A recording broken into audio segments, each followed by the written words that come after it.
19 i 20 de setembre, 39 cotxes, com els que esteu veient a les meves esquenes, participaran a la primera edició del Rally de Terra de la Selva, prova puntuable pel Campionat de Catalunya.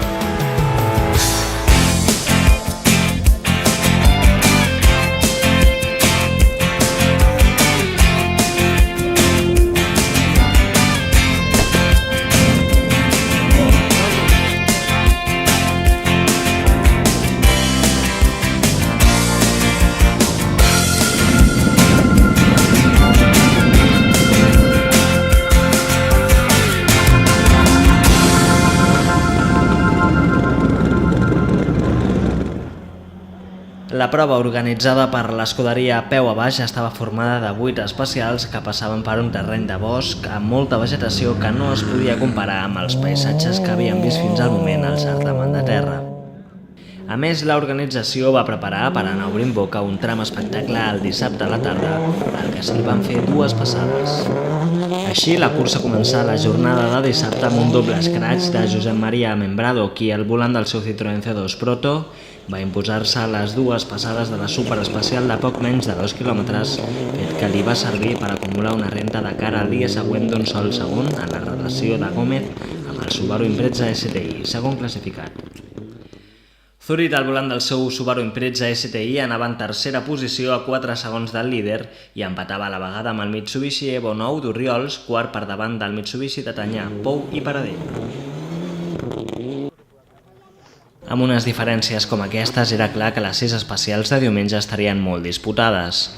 Rere la primera especial de la segona etapa es produïen importants canvis, ja que Zurita marcava l'escratx i es col·locava líder, precedit de Pou, Orriols i Tanyà, mentre Membrado queia fins a la 5a posició després de que el seu C2 Proto esperés a l'enllaç per culpa d'un problema elèctric, problema que va fer que arribés tard al control horari amb la conseqüent penalització d'1 minut i mig.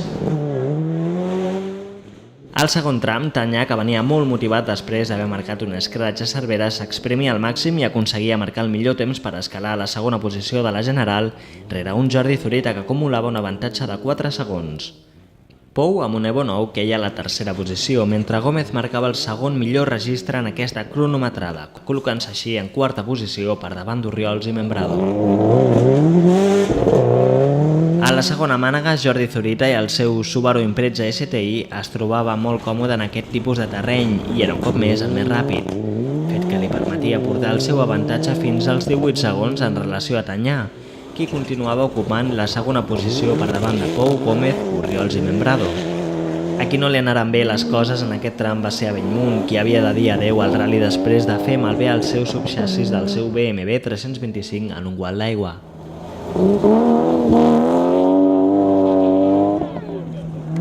La 6a especial veia com de nou Zurita era el més ràpid en parar el crono, de manera que a falta de 2 trams pel final, Jordi comptava amb una renta de gairebé mig minut sobre Tanyà, qui portava a Gómez a només 6 segons i a Pou a prop de 10, és a dir, que es preveia una important lluita pel segon i tercer lloc entre aquests 3 pilots. Com s'esperava, l'última i definitiva mànega estaria molt competida. A la penúltima cronometrada, Gómez sortia per totes i marcava el millor temps, arrebatant-li el segon lloc a Tanyà. Però qui ja no entrava a la lluita pel podi era Pou, que va haver d'abandonar quan estava lluitant a les primeres posicions.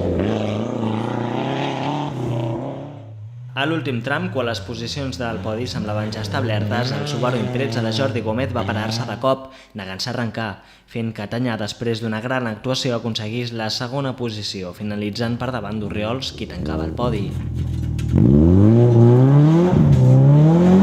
A l'Open van veure's les cares 7 pilots, encara que només 4 van poder arribar a la meta, ja que els germans Montaner van patir el trencament d'un palier i Jordi Bosch va donar un cop al pont del darrere.